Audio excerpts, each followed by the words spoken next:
Salut à tous et bienvenue sur Astrolopson.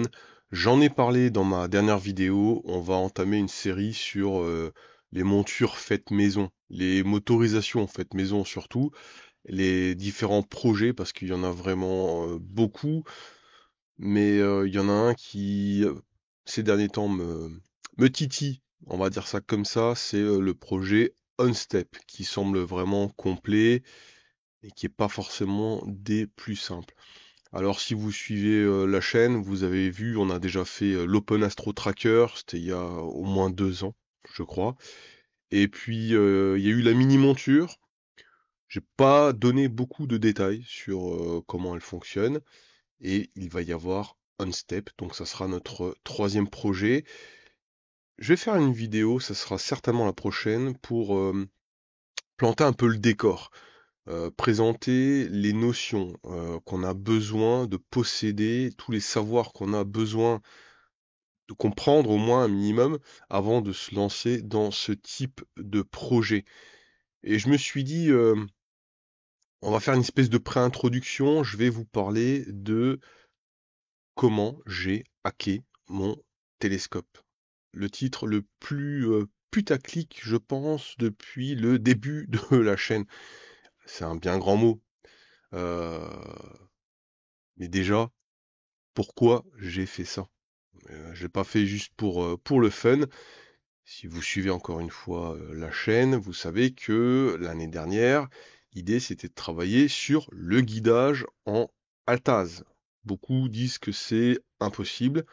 Je voulais me faire ma propre religion sur le sujet et je me suis dit, ben tiens, ce que je vais faire, je vais me faire une petite monture vite fait. Bon, ça a quand même mis du temps. Je vais me faire une petite monture Altaz. Et je vais essayer de pouvoir maîtriser l'ensemble des données de la chaîne en fait de données entre la monture et les logiciels pour justement un peu comprendre ce qui se passe réellement et ajuster éventuellement les paramètres, etc. pour analyser tout ça et me dire est-ce que le guidage c'est possible déjà sur cette mini monture et du coup est-ce qu'on peut transposer ça sur le Dobson et en effet, ça a donné lieu à un module du logiciel Sync and Track Tool qui vous permet de faire du guidage avec un Dobson et avec toutes les limitations que porte un Dobson. Mais pour pouvoir analyser toutes les données, il faut les maîtriser. Et en plus, ce qu'il faut, c'est être le plus proche possible du Dobson. Donc, il me fallait un firmware pour cette mini-monture qui autorise le pilotage de celle-ci avec SynScanApp. Et du coup, le défi, c'était de produire un clone, on va dire ça comme ça, plutôt de cloner que de hacker, mais de cloner le firmware des cartes moteurs SynScan, enfin Skywatcher plutôt. Alors, c'est ce que je vais vous présenter aujourd'hui, c'est ce dont on va parler. Comment j'y suis arrivé. C'était très long. C'était très long, ça s'est fait étape par étape sur plusieurs années avant d'aboutir à cette idée. Euh, je vais vous résumer ça un petit peu, on va regarder le concept. Alors, ce qui est intéressant, c'est que ça peut se transposer sur d'autres choses. Je vous donne tout de suite un exemple. Je suis parvenu, sans aller jusqu'au bout, par exemple, je suis parvenu à faire croire que ma carte Arduino, je vais vous le montrer tout de suite, là il y a un Arduino Uno qui est connecté à l'ordinateur, et regardez, tac, le logiciel Wanderer Empire, il pense que c'est un rotateur de la marque et il pense que c'est un Wanderer Mini qui est connecté, alors que c'est une simple carte Arduino. Comment on peut arriver à ce genre de choses? Il n'y aura pas forcément. Là, on va dire que tous les éléments sont mis de notre côté pour y arriver. Déjà, sans documentation, ça va être compliqué. Et on a de la chance que ce soit Wanderer ou Skywatcher, ils ont mis à disposition les protocoles de communication. Le cœur du sujet, c'est le protocole de communication entre le logiciel et l'accessoire. L'accessoire, ça peut être le télescope, le rotateur, etc. Alors quand ils font ça, l'idée, c'est de permettre à des développeurs de logiciels, des développeurs de drivers, des développeurs d'Ascom, pour ceux qui connaissent bien Ascom, de produire du contenu et de produire de la compatibilité avec l'environnement, l'écosystème Astro, c'est-à-dire Nina, APT, SharpCap, etc., au travers notamment d'Ascom. Donc, on va expliquer comment on peut dialoguer directement avec l'accessoire.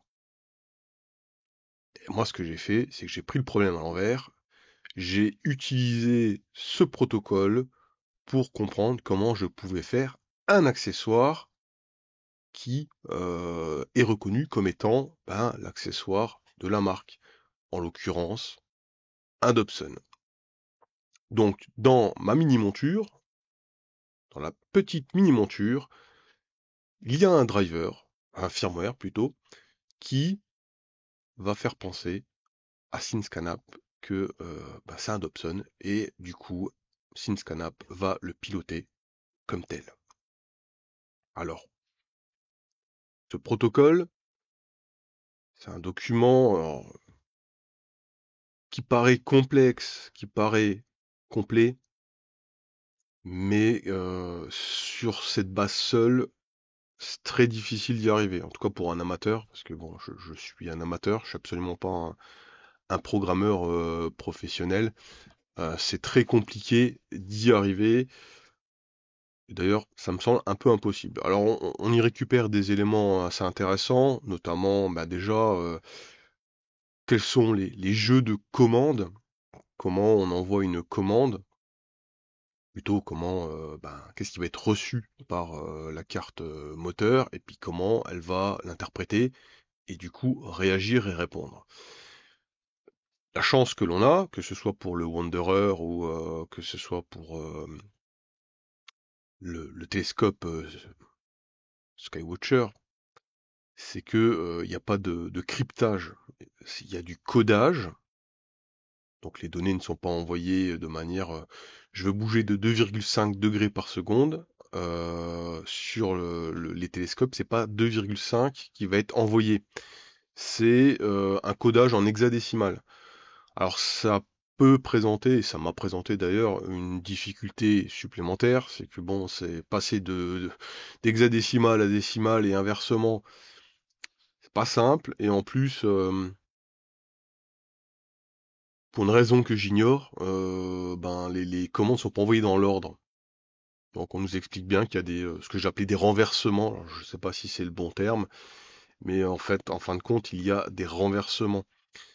Quand une donnée est 1, 2, 3, 4, 5, 6, eh ben on va recevoir 5, 6, 3, 4, 2, 1, 2.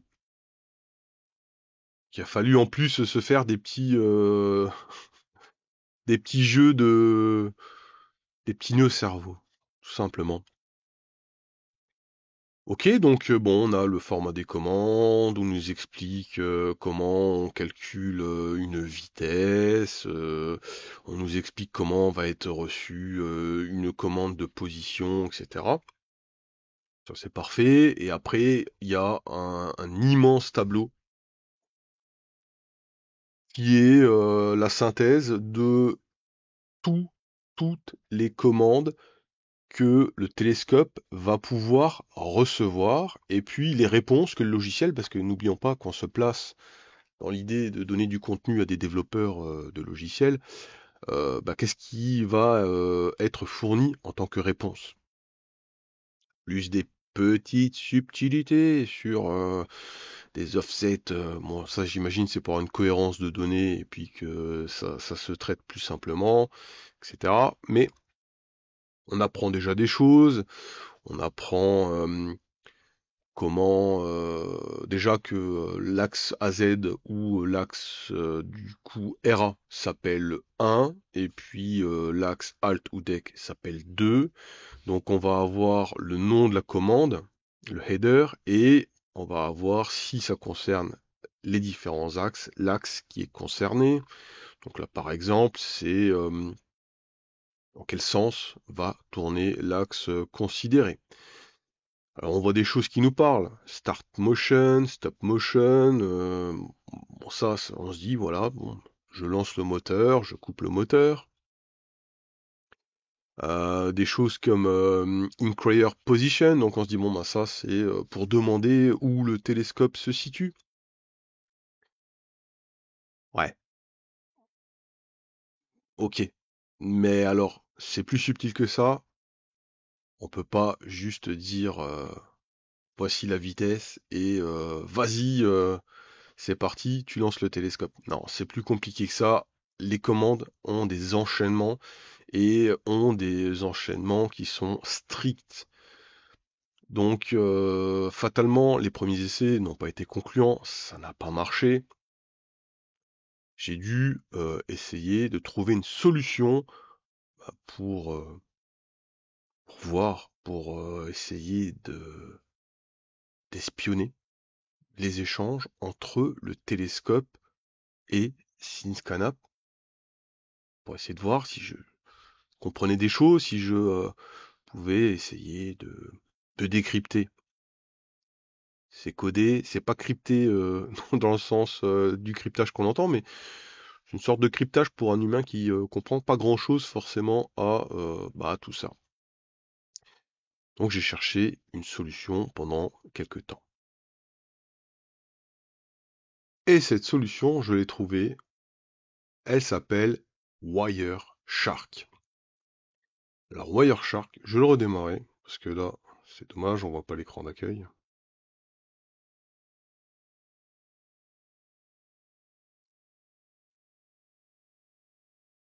Wireshark permet de sniffer des échanges et notamment des échanges UDP entre un client et un serveur. Donc pour nous, c'est intéressant. Pourquoi? Ben parce que en effet, donc les échanges UDP, c'est les échanges entre SimScanUp et le télescope. C'est le protocole qui est utilisé et ce qui est trop bien, c'est que ce protocole, en fait, c'est des échanges complètement ouverts. Je ne sais pas si c'est le bon mot, mais on voit réellement ce qui est échangé. On arrive à le lire. C'est ça qui est intéressant. Donc on peut regarder les échanges sur le Wi-Fi, on peut aussi travailler sur du loopback ici, ou même des échanges USB. Donc c'est un bon outil. Et ben qu'est-ce que j'ai fait? Ben je lui ai dit voilà. Donc je me suis connecté sur la monture, le PC est directement connecté sur la monture. Je vais mettre ça là. Hop, j'ai mon SimScanUp qui est ici, connecté aussi, du coup. Et ben, l'idée, c'est de dire, ben, je vais faire une capture et je vais faire des mouvements. Voilà, deux petits mouvements pour commencer. Et je vais essayer de voir qu'est-ce que je trouve d'intéressant. Ah ben là déjà, on a ici J1. J1. Alors ça ressemble beaucoup à ce qui est présenté dans le document du protocole avec une réponse égale et puis ben, quelque chose qui ressemble à un nombre en hexadécimal. Ça tombe bien aussi. J2. Pareil, une réponse en hexadécimal. Là, bah, ça a été une période où bah, j'ai fait tout un tas d'essais pour essayer de comprendre quels sont les échanges entre le télescope et puis SimScanApp. Et je me suis rendu compte de deux choses. SimScanApp demande au télescope quelle est sa position toutes les secondes. Et quand on est dans le cadre d'un suivi, d'un tracking, en vitesse sidérale, il va mettre à jour la vitesse sidérale sur chaque axe tous les 5 secondes. J'ai enregistré des go-to, etc., etc. Et après, j'ai commencé à travailler les données avec d'abord un petit fichier Excel. Par exemple, donc, comme je vous disais, il demande la position J1, J2, toutes les secondes. Et du coup, on obtient ce genre de réponse et il faut convertir ce nombre-là en décimale. Donc ça, c'est une formule qui permet de convertir de l'hexadécimal en décimale. Ensuite, ça, c'est le petit laïus que je vous disais qu'il y avait un offset qui était fait sur les valeurs. Et on obtient ça. Donc si mon télescope me répond D6 23 80, eh bien ça veut dire que il est à sa position 9174 par rapport au 0 qui est pris au moment où le télescope se met, enfin quand vous vous mettez sous tension, pardon. Et on sait que 1 620 000 pas, c'est 360 degrés. Et du coup,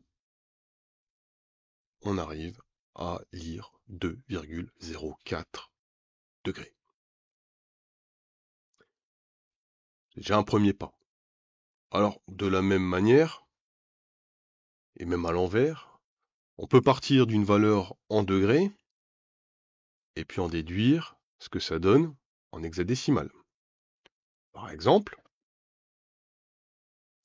allez, 25 degrés. 25 degrés, ça me donne 74 B7 81. 74 B7 81. Et, alors, on va pas revenir à chaque fois sur le document protocole, c'est la commande E. On va faire l'essai. Alors, vous l'avez peut-être déjà remarqué, la position Alt-Az de votre télescope et la valeur des axes n'est pas forcément la même. Donc on peut lire les deux de manière séparée. Alors là maintenant je vais passer l'axe AZ à 25 et je vais lui dire en fait non, t'es à 25 degrés, t'es pas à 9 degrés et quelques, t'es à 25 degrés. Ça c'est un petit client-serveur UDP. Alors malheureusement l'écriture, le send fonctionne, mais sur le receive j'ai que dalle. Donc là ça va être notre façon de valider que ça a marché. Donc je fais un E1 parce que je veux m'intéresser à l'axe AZ et je vais mettre un E1 74 B7 81 et retour chariot. Alors ça c'est important.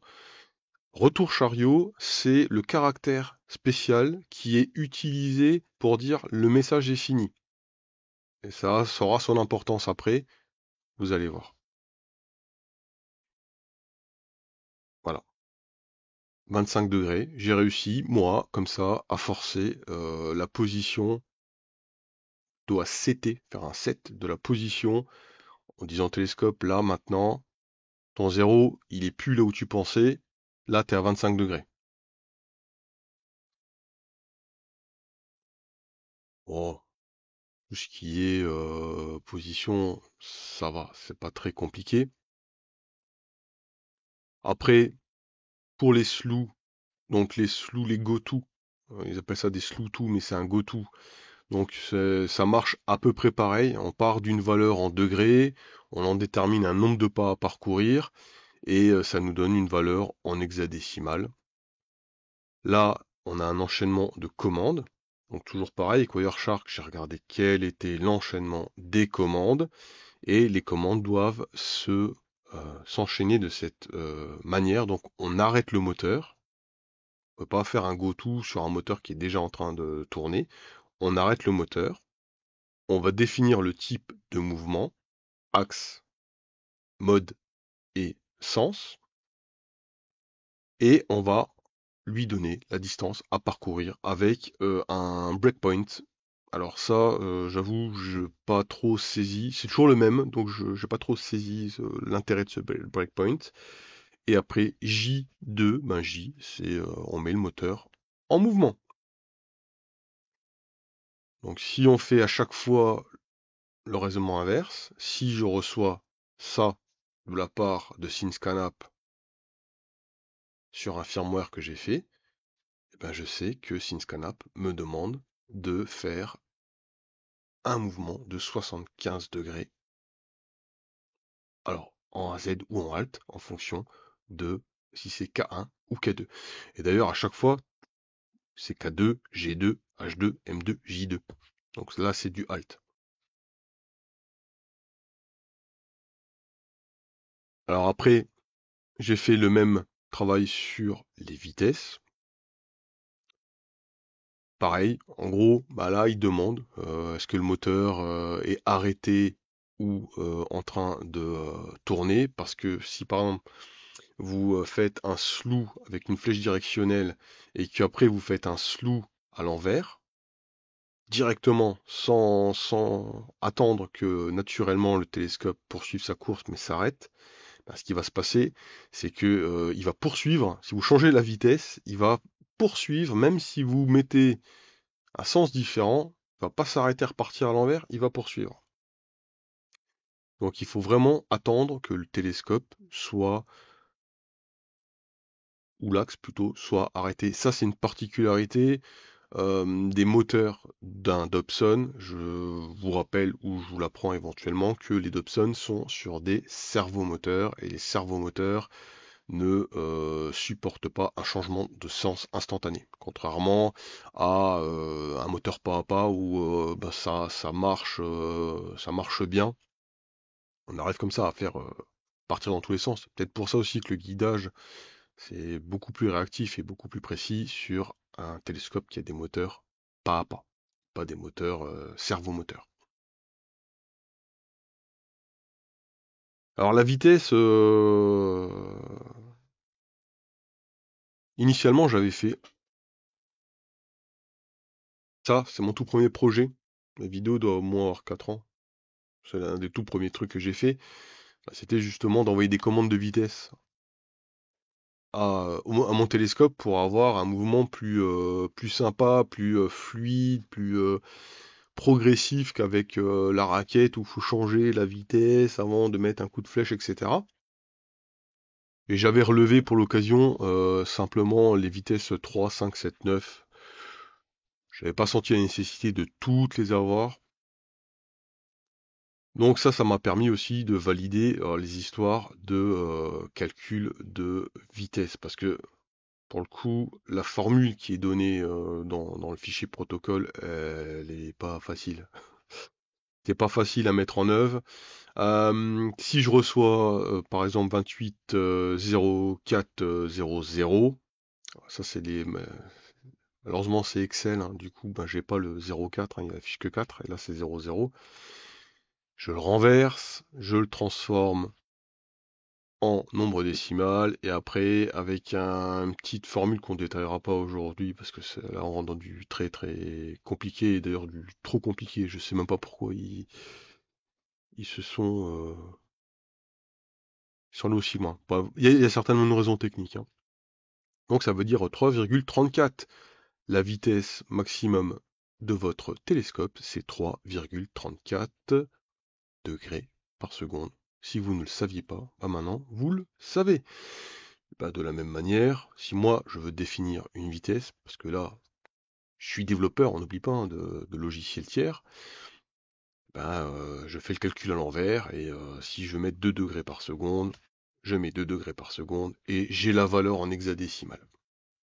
Moi, pour mon firmware, ce qui m'intéresse, c'est bah, comment je passe de la valeur hexadécimale que m'envoie SyncScanApp à une valeur que je vais pouvoir comprendre.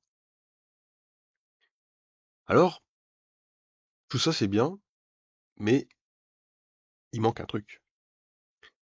Il manque ce que j'ai montré plus tôt dans la vidéo, en faisant croire au logiciel Wanderer qu'il y avait un rotateur de la marque connecté à mon PC, alors qu'en fait, c'était ça qui est connecté à mon PC. Voilà. Bah, c'est la chaîne de connexion. La chaîne de connexion, SyncScanApp, lui, va rechercher sur le réseau un réseau télescope, et puis quand on va cliquer sur connecter ici, il va envoyer des requêtes pour vérifier que c'est bien un télescope qu'il connaît, avec une carte moteur qu'il connaît, une version de firmware qu'il connaît.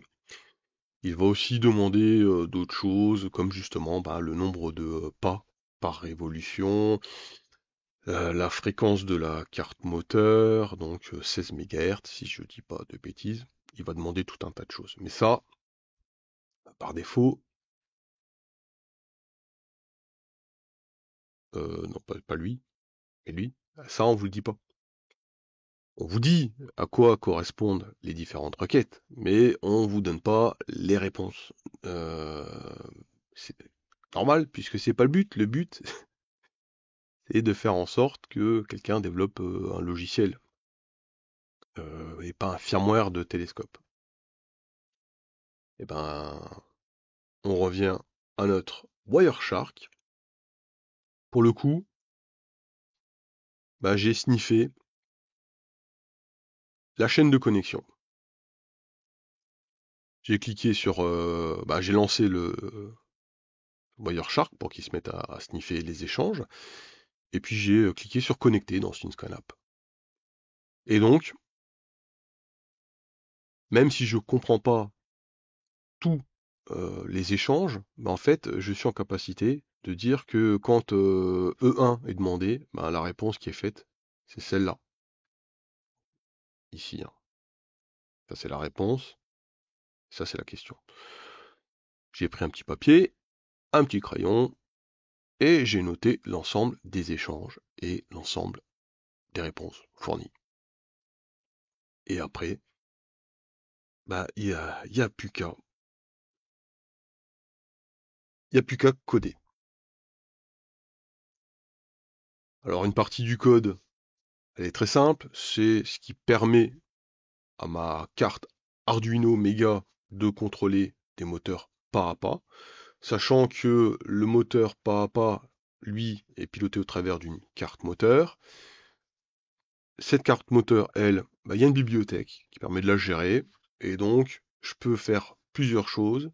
Je peux définir une vitesse de mouvement, je peux définir une quantité de mouvement, pardon, et je peux demander où se situe, ou quel est plutôt le nombre de pas qu'a parcouru le moteur depuis l'initialisation.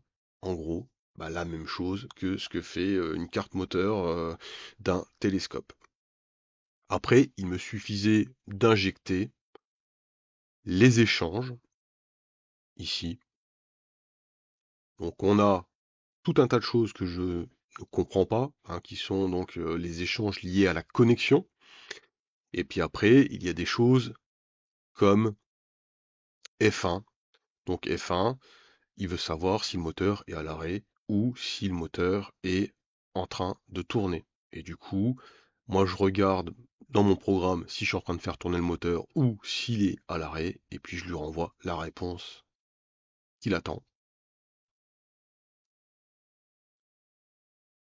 On a le gate position, donc qui est demandé toutes les secondes, il demande où c'est que se situe le télescope, quelle distance ont parcouru les différents moteurs. Il suffit donc de le récupérer. J'ai créé une petite fonction getPosition, voilà, getPosition, et en fait je refais le calcul tel que je l'avais dans mon Excel pour arriver à une valeur en hexadécimale que je renvoie à SyncScanApp. Pareil pour la vitesse, pareil en fait pour tout. Je reçois des valeurs et puis je les mouline pour les faire comprendre à mes cartes moteurs de ma mini-monture, qui travaille avec des degrés par seconde, et je renvoie des réponses en hexadécimal avec le formalisme qui va bien à SyncScanApp. Alors ce qui est intéressant, du coup, je me suis fait, et ça m'a beaucoup aidé pour ma recherche sur l'autoguidage, et ça aussi m'a aussi beaucoup aidé sur le développement de Sync and Track Tool. Quand Dimitri faisait des essais et il me dit ah, j'ai des valeurs un peu bizarres à telle position, je branchais la mini-monture. Dans Stellarium, je me mettais à la même position que lui. Je lançais le pilotage avec Sync and Track. Mais moi, j'arrive pas à le dire. Si vous avez une idée pour renommer ce logiciel, Sync and Track Tool, pour prendre le contrôle donc de SyncScanApp. Et ce que j'ai fait, c'est que j'ai placé un espion. Je l'ai même appelé espion. Voilà. Je l'ai appelé espion qui renvoie sur alors je sais plus, je crois que c'est le TX RX2 de ma carte Arduino Mega, les valeurs en clair.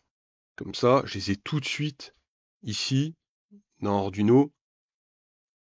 Quand SyncScanApp envoie une valeur en hexadécimal qui est difficilement compréhensible rapidement à la mini-monture, en fait, je traite la valeur hexadécimale, je la rends intelligible pour la mini-monture, et comme elle est intelligible, je me la renvoie à moi, et ça me permettait de voir, tiens, j'ai des valeurs aberrantes, en effet, qu'est-ce qui se passe, et d'itérer, de reprendre le code de Sync and Track Tool, et de comprendre, oui, là en effet, c'est une valeur aberrante, c'est normal, faire une correction, puis Dimitri faisait derrière un nouvel essai, et on a itéré comme ça, c'est comme ça qu'on a mis au point donc le guidage, et puis c'est comme ça qu'on a mis au point la correction de suivi sidéral.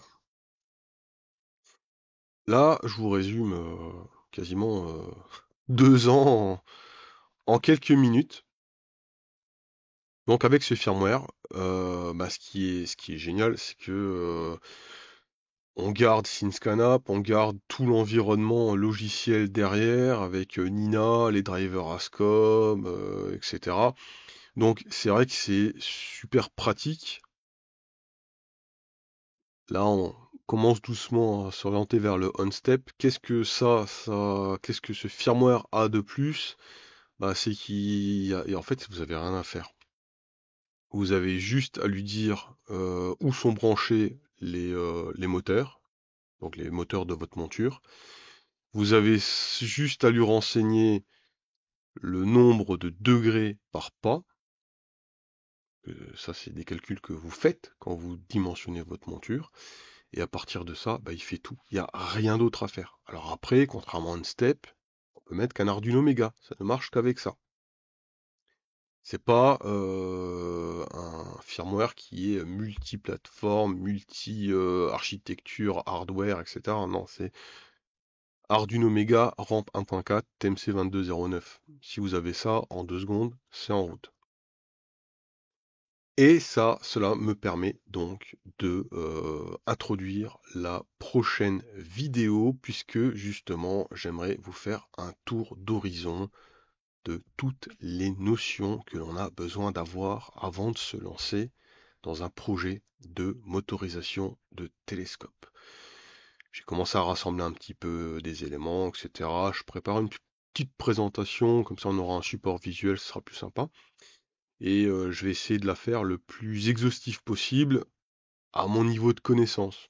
Surtout donc ça sera pas un step en particulier, ça sera tout projet confondu, quelles sont les questions que vous devez vous poser et qu'est-ce que veulent dire certaines notions. Parce que OnStep, je l'ai pas encore assez exploré. Je commence un peu à comprendre les différentes choses pour se lancer dedans. C'est pas facile, hein. Alors c'est mon troisième projet de motorisation et pourtant je peux vous dire que c'est pas facile. On va essayer de vulgariser tout ça. Non, on va essayer de tous ensemble progresser et voir quel contenu on peut produire. J'ai l'impression qu'il n'y a pas énormément de contenu en français, j'ai cherché un petit peu, mais je pense qu'une petite synthèse, ça pourrait être sympa. Et ben sur ce, j'espère que cette vidéo vous a intéressé, et je vous dis à très vite pour la suite.